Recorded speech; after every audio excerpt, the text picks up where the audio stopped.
Byline Times has now released the third instalment of its 3-year investigation into GB News host Dan Wootton.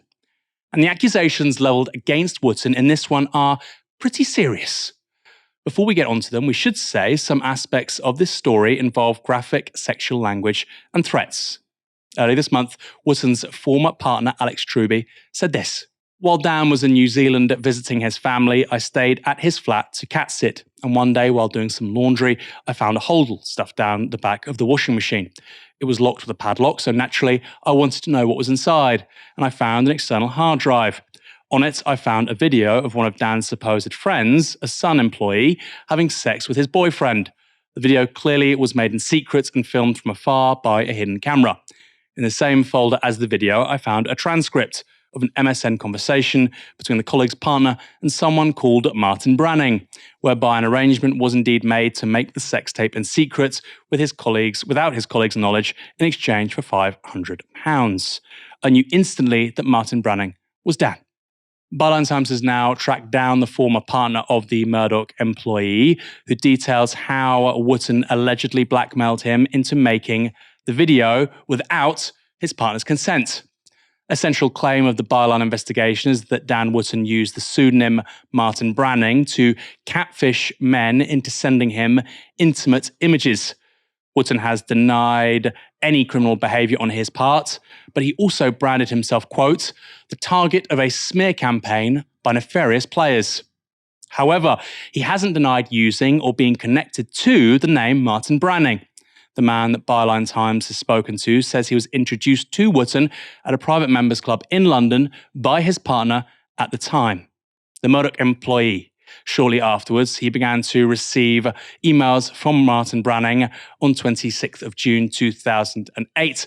Branning sent him this: "I had your email and a couple of pics of you passed along to me because I heard you might be interested in making some extra cash through the sort of modelling and other work I've got on offer. Don't know if the person mentioned it to you, but I'd be really keen to chat with you further. All completely confidential, of course."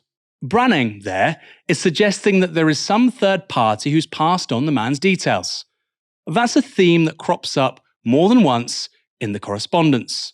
And according to the man, Wootton knew he was in financial trouble at the time.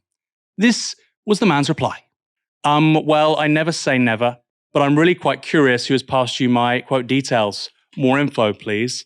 Looking forward to your response." And Branning replied with this: "Cool. Well, look, it's someone who knows you through," we don't know, this has been edited out, "but I always promise never to pass on those details because this person has worked for me in the past." Basically, he said you were an open-minded guy who's always looking for ways to make more pounds, more money, which sounded perfect to me. I do a whole range of modelling and that sort of work, which I'd like to see if you might be up for. Drop me a line when you can, Martin. Kiss. Now, that work turned out to be making consensual adult films. Branning would dictate a physical type to the man, who would then locate someone, matching it on data apps like Grindr or Gaydar. Branning also gave the man instructions on how to convince them to have sex on camera, saying this in an email on July 29th, 2008. "You make it a really horny idea with whoever you're seeing. All you need to say is, 'I'd love you to film me as you fuck me.' It works with all guys, trust me. Anyway, just keep me informed with your progress." It's not clear from the article whether the men consented to the films being sent to a third party. The man explained to Byline Times how the filming worked. "At that time, I needed money," the victim said. "It was an attractive offer. The courier would come with a video camera he would supply. I would make footage with it and send it back with a courier arranged by Branning. There'd never be money until weeks later. I'd be thinking he had stitched me up. Ultimately, money would be delivered by courier, sweaty awards of 20s, basically." But things took a darker turn when Branning asked the man to make a video with his partner, the Murdoch employee. The man told Byline Times this: "It started with, 'Do you know this guy?' I told him I was not going to do this, but the pressure was mounting. I said, 'It's not going to happen. He's not interested. It'll be difficult to obtain what you want.' But then I was told to. Just take some discreet pictures if you can."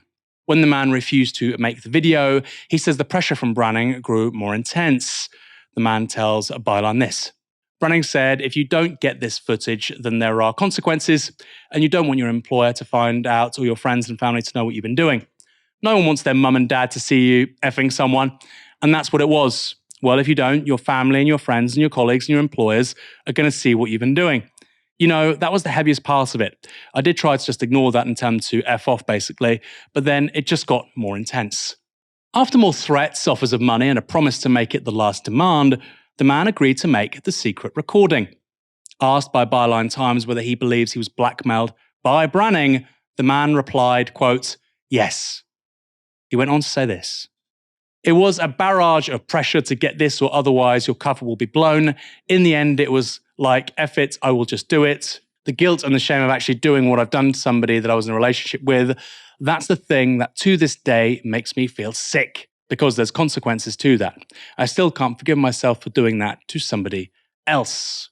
That video is alleged to be the one that Wootton's ex-partner Alex Truby found behind the washing machine. In Byline's first expose, they allege this.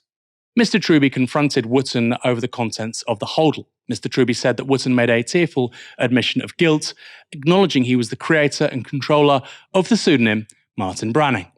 According to the man himself, who accuses him of blackmail, Branning wasn't finished with him, allegedly sending an edited compilation of the films he'd made to his partner. On 30th of May 2011, the man sent this email to Branning. "A video of me was sent to my partner with footage of every person I'd been with and sent to you. You promised me that wouldn't happen. You really don't know the damage caused." Branning replied, resurrecting the mysterious third person with this: "Fuck, really? Must have been the other guy because he was getting really annoyed you couldn't get any footage with. Who thinks he knows? What happened? Sorry."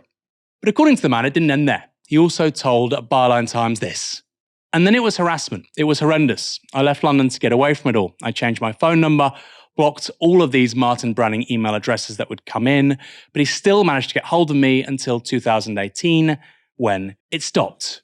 So what has Dan Wootton said about these accusations? Byline Times reports putting these new allegations to his representative, but have so far received no response. On his show, after the first story broke, Wootton said this about the accusations. "These past few days, I have been the target of a smear campaign by nefarious players with an axe to grind. Notably, by an ex-partner who I was, and this is something I've never spoken about and is very difficult to talk about publicly, but who I was previously abused by, and who has been on a campaign to destroy my life. In the past, he has written to me confessing to being a, quote, psychopath, and I saw this firsthand when he threatened in writing to, quote, slit my throat, many years after we had broken up. I have been forced to report his behaviour and threats to police. They are now investigating.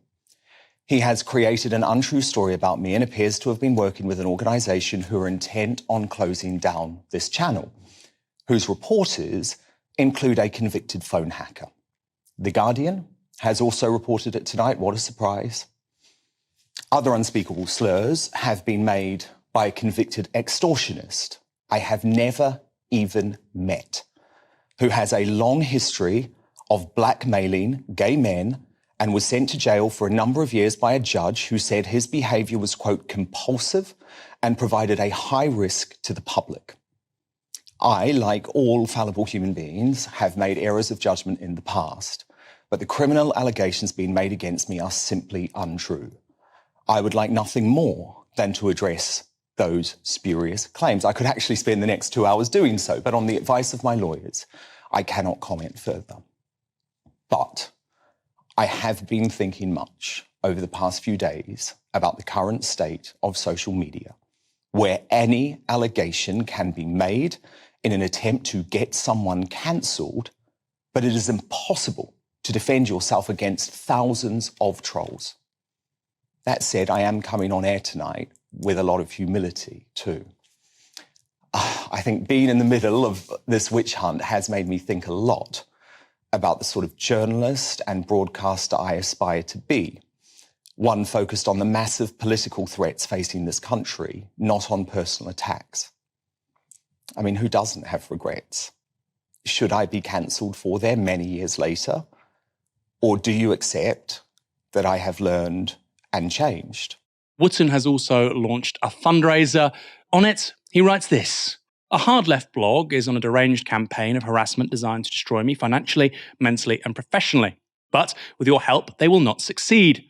Byline Times has eschewed all journalistic, legal, and moral practices to publish a series of defamatory and untrue claims as part of a highly politicised witch hunt designed to cancel and deplatform me.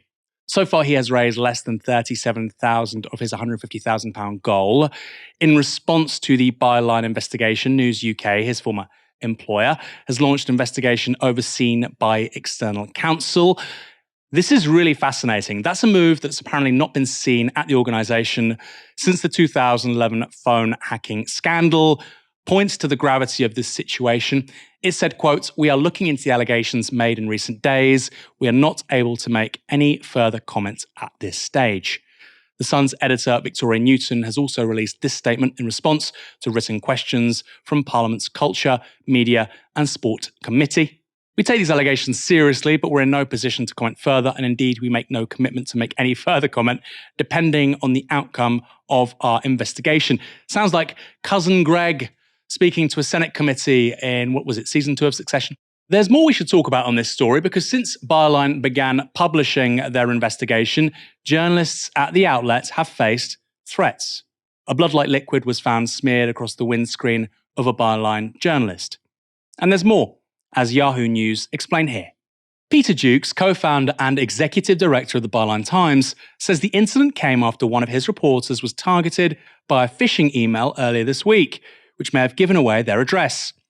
It was followed by an abusive email sent to the newsroom on Saturday night with the subject, "Over Dan Wootton," reading, "See you at the office and blood will flow."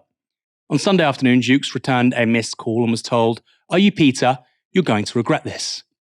Jukes says that while receiving threats is, quote, "dark and disturbing," his reporters are not deterred, adding, "It doesn't stop us. We double our efforts not to be cowed or intimidated." Well done, Peter. Our solidarity here at Novara Media goes to you and everyone at Byline Times. Really outstanding work of journalism on this stuff so far, and this is absolutely unacceptable in response